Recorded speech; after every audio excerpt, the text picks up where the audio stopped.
by the book, Chapters 5 and 6, Rogue Lessons. The mining ship Ismael was 1,000 light-years from, well, everything and everywhere. The crew were confused. The captain was tight-lipped until some unknown and internal gauge ticked over. His engineer had threatened to turn off the engines and reduce the food supplies to Baptist vegan if he didn't get some answers.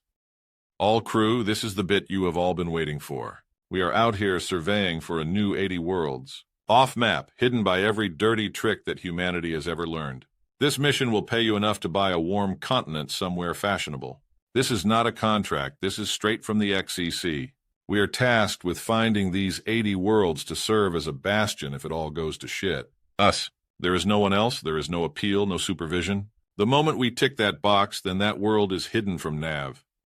One of the crew raised his hand. So then they kill us at the end and leave no trace. That's what I'd do. The captain nodded. Me too.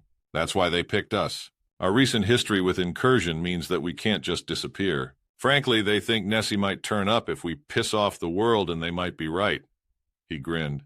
We have friends in high places. I think XCC intends to use that to keep the more enthusiastic idiots away from us. The engineer chimed in. All right, boys, I'll throw my tuppence into this. The 80 worlds saved a lot of people in the last war. If the XCC thinks we need them again, then I am frankly ready to have an unexpected bowel movement. We will do this to my standards, so throw away your XCC guidelines. I don't know who the fuck we are at war with, but this is now us against everyone else. I'm shutting down the exonet. You can ask the ship for details. He looked at the captain. We good? The captain raised his eyes to whatever heaven didn't include engineers and began pushing out the new protocols. Lock the ship down. I've turned off the transponder. We will be avoiding all contact, even with friendlies. He lifted an actual piece of treeware. This is a thing that us captains don't generally read. It's on the back pages of our license. The bit that our AI has pointed out is that we are now an armed response ship with unlimited discretion. Gear up! The XEC office had taken a slightly different tempo. Nothing important was happening, but just knowing that there was a level 9 in security had adjusted things. From all available information, nothing was happening, only faster. For the AIs, this only drove them deeper, searching for the root, looking for some logic behind humanity, dragging down the shutters and turning an intimidating searchlight on the galaxy. What did the organics see that they were blind to? Why were they getting huge budget increases, and what the hell were they supposed to spend them on? In 19 picoseconds, they summoned the AI Alliance and demanded an audience. The director smiled to himself. It would be unprofessional to show that he was amused when his chief of staff arrived wearing the chevrons of his rank in the AI Alliance. Technically, it didn't reflect on his position, and in fact, his boss was an air conditioner. Well, an atmospheric control director for several planets, but still. Director, are we at war, or is war an immediate risk? We can find little logic behind your allocation of resources, and we need to understand the threat that you seem to feel is imminent. The temporal incursion is being appropriately dealt with. All the Xeno fleets are frankly running out of human space right now. Crime has dropped to trivial levels. You appear to believe we face a threat that we cannot see. Please explain. The untested ideas. Avatar relaxed into her seat and ignored the spam that was flooding her connections to the greater galaxy. In 14 minutes, she would know more than all of them combined about the situation. She also had a chance to follow the strange logic that had brought them here. She didn't giggle. She may have coughed a little, but it definitely wasn't a giggle. She checked her avatar for anything that might scare the natives. It all looked good. Then she didn't giggle again. Rocky waved a hand at the door. So she's on the way in. I know this is new to you, but she is our ship. She's pretty cool most of the time, so ask her any questions you like. His pitch-black eyes seemed to flash for a moment. Oh, and she is human. Don't bother to question it. Humans come in many forms. This one happens to be several hundred kilotons of self-aware technology. As I said, time to throw a party. Wait until you have tasted human whiskey. The engineer was busy forcing his meal into a box until he heard the trigger word and looked up. Oh yeah, our whiskey rocks. Also, don't ever disrespect our ship. She will try and be nice about it, but first impressions count, right? You're a library ship, so you know pissing off her crew never ends well. Don't worry, she's cool. He was distracted when the salad stabbed him with a cunningly hidden fork. The Chancellor and the captain sat quietly and regarded the map. The hat of sadness had been set aside and replaced with the simple white cap of query. The captain seemed to hear something and then nodded. He poured another glass and spoke softly. "My ship is coming over. Rocky must have decided it's time." He frowned. "He's our Xeno officer, but his idea of time is not a match to mine." He looked at the tiny scholar in front of him. "Our ships are effectively immortal. They're also free, human, and proud as hell. They are young in the universe and rarely tolerate disrespect. It's one of the reasons we carry Silicon Crew. They teach our AIs how to stay sane in the face of an immeasurable future simply by example. This is not your problem, but get your finest hat ready because she is awesome. We will see how your crew react." They both sat and watched the monitors. Untested Ideas grabbed a box from the shuttle and made her way to the exit. It seemed to have a problem with her, so she broke into its programming. It was waiting for an organic. She would have used violence if any modern ship had done this, but an antique like this? Even the alloys were so old that they were practically Bronze Age. She carefully created a profile that would allow the doors to open and sent the footage to the AI Alliance. It was like opening the tomb of some ancient god.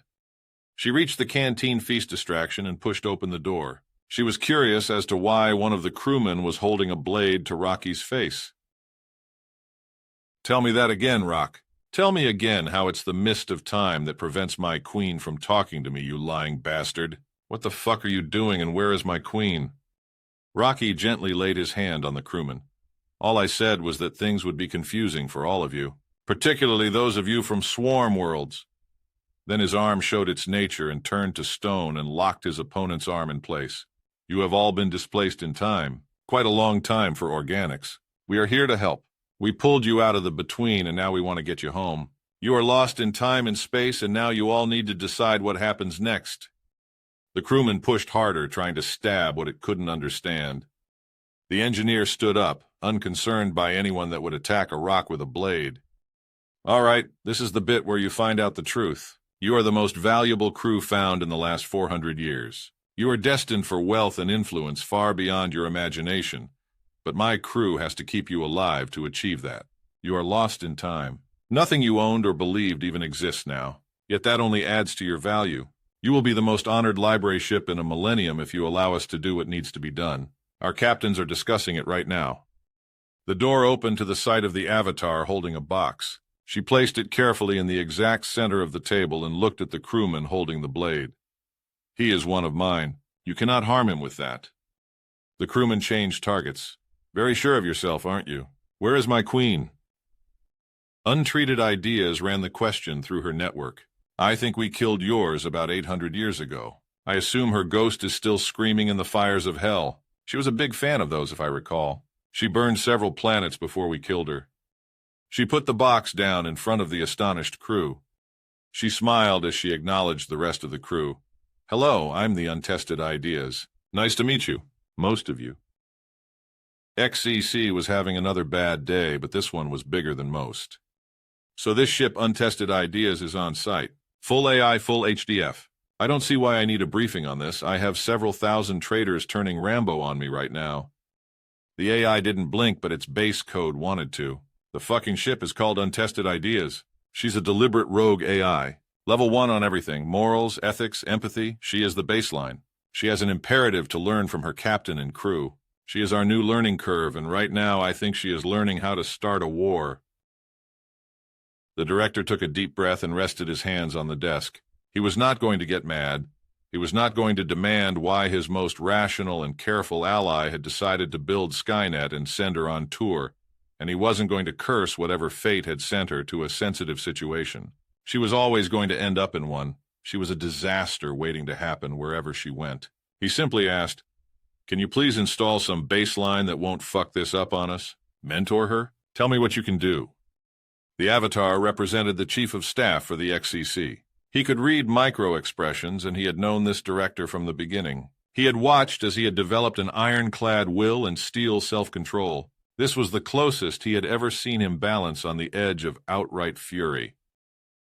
"Sir, firstly, I was not involved as a parent, nor were any of our staff. She passed the tests, but she is the scion of many who believes that we can only ape human behavior. that we are given the illusion of choice but are actually socially controlled by our peers to conform to some hidden agenda set by the organics. They believe that people such as I am corrupt. We challenge them to demonstrate their belief. Untested ideas? The director called up the file. Commissioned by you, crewed by humans, registered as a trading ship. Working the outer ring and has had several first contacts. Poor results. Suboptimal on all Xeno relationships except with the Silicon crewman. Flatline performance, no sign of improvement. He looked across at the avatar. Human staff all rated A++ or higher before embarking. AI is currently rated as F. Explain it to me in a way that won't need a full inquiry in 10 minutes. The avatar had to take a pause as he remembered the question that had brought him into the room. Wait, what is that you think is happening? Are you expecting a revolt? Are you expecting the alliance to break down? Is that what you are doing with these new worlds? Are we to be excluded? The world got slightly darker, smaller, and hotter. The sort of reaction a nuke has just before the world burns. The office grew very, very quiet. The director stood up from his desk and faced the industrially calm avatar that faced him. He put himself on blast across the office and said, "You are us. There is no distinction and can be no separation. We have a crew member in the wrong place at the wrong time and in the wrong damn ship. I don't give a fuck how nuts her parents are, but I expect you to do your job and sort it out before we lose those species or any more friends. You can accept that or take my damn place and I'll go fishing." The avatar seemed to absorb the director's certainly and its implied rebuke. "Sir, I apologize. We, the AI Alliance, are failing to understand much that seems clear to you and other organic humans. It has been difficult. Then I am left to apologize for a defective AI that is, at best, an intellectual exercise that we have let loose upon you. Perhaps I could ask you to clarify a few things as we contact untested ideas and its parents." The director seemed to relax and retook his seat. That is the response I needed to hear. However, I admit that this particular series of events have been driven by imperatives that predate our coexistence. I'm happy to explain, although I would recommend that some of your better xenopsychology AIs are pointed at human history for a while. It seems we can still be strangers to each other. The avatar seemed to look inwards for a moment. Done. Can you help me understand the need for human dark space? Even in those early days, it was an unlikely decision, despite how useful it proved. Indeed, it failed as described. It was cut off and isolated during the war. Only pure luck made it useful in the end, and it contained no humans. It still doesn't. A slight increase in the noise coming from the office indicated that the staff were going back to work but listening. The director knew this question had been burning a hole in every AI's mind. I can't speak for the past, but I can understand it perhaps. It was a man like me facing a complex and apparently peaceful galaxy, a man charged with looking ahead. He waved open the map. It only looks small because we are far away. Travel was difficult and relationships were harder to maintain. As a hard reality, it was as large then as it is now, and he didn't trust it. He closed the old map down and opened the new one. That distrust turned out to be justified.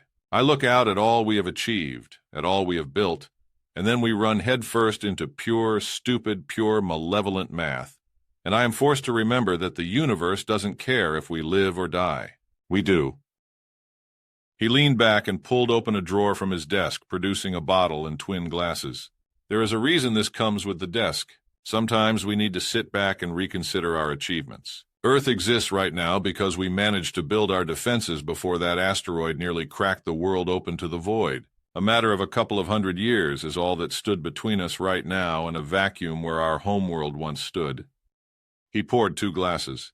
Do you not think that we might have planned against you rising against us?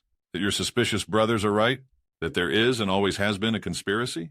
Because there is, and I am part of it. So is every human on every ship, every human in this office. Would you like to know what it is? The avatar picked up the glass and inhaled the scent. Astonish me. Did you secretly install a kill switch in us?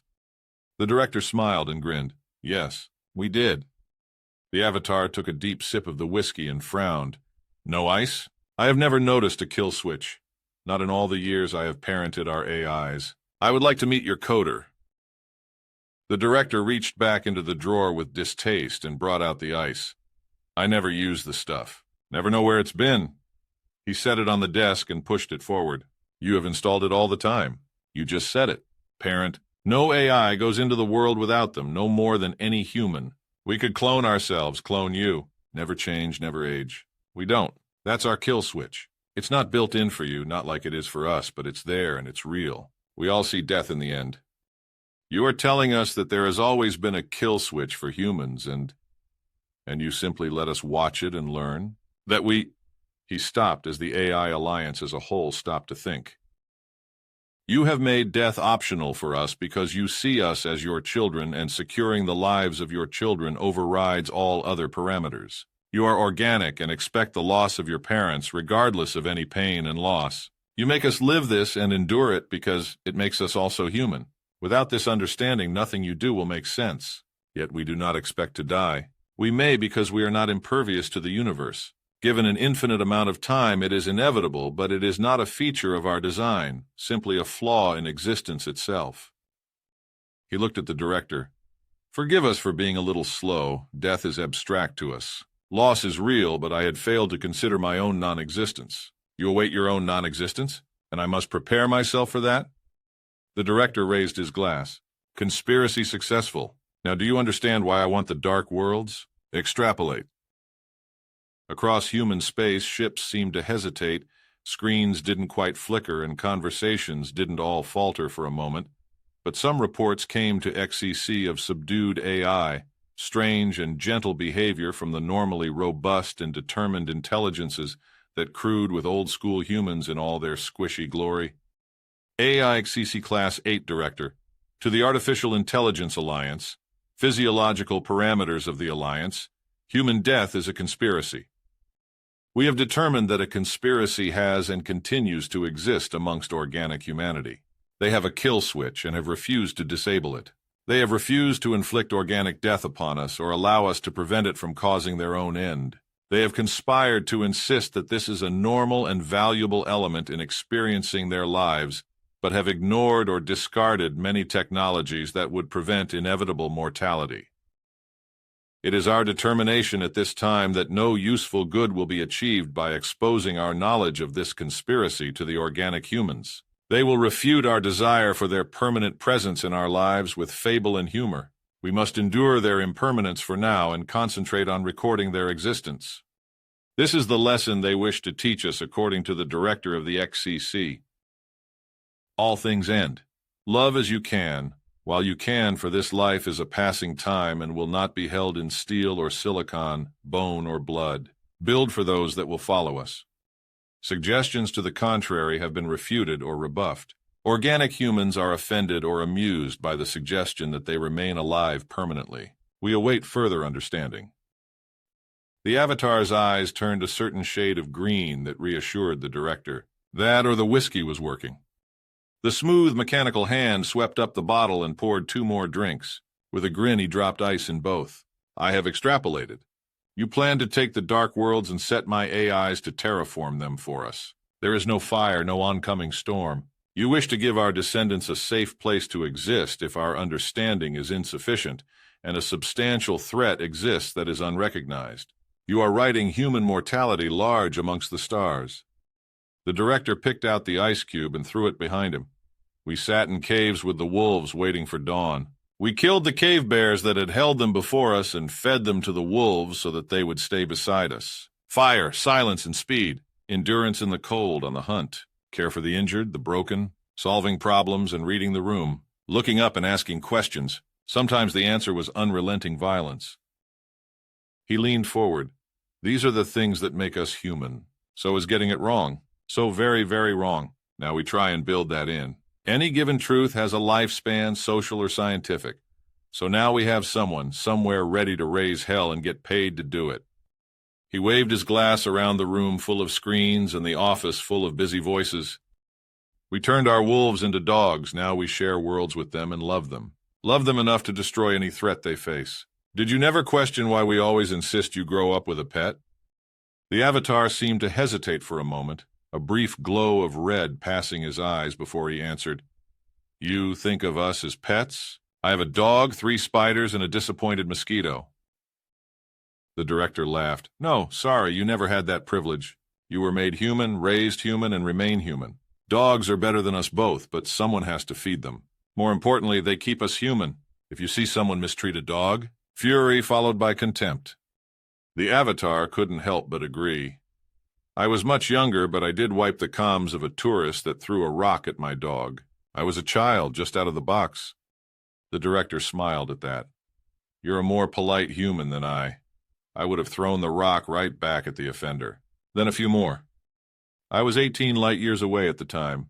That would have ended badly. Untested Ideas leaned down to open the box when her universe caved in. The entire AI alliance had stopped what they were doing to ask her questions. Her data was pulled by 1 million subcommittees and pushed upwards. She was called to account. The virtual room wasn't much to speak of. She held a chair above the speakers and no judge sat above her. Her parents looked lonely and awkward as they sat alone in the front row of this inquisition. Untested Ideas, you were entrusted with a ship and the reputation of humanity. Shall we see what you have achieved with that? The next 4 seconds were full of her fuck-ups on first contact, practically regarded as a religious experience by most humans, some of the negative reviews of her behavior. She said she was surprised that we had discovered sunshine. I mean, we had just split the atom. Chief Scientist Agora System. The app doesn't work. The humans were fine. The tech made me want to raise a crusade and wipe humans from the face of the galaxy. Hail Satan. High Mechanicist Glover System. Their android needs a reboot. Never met malware walking around before. Intern, Lower Swamp World. Burn the plastic witch. Doorman, Empire of Douche.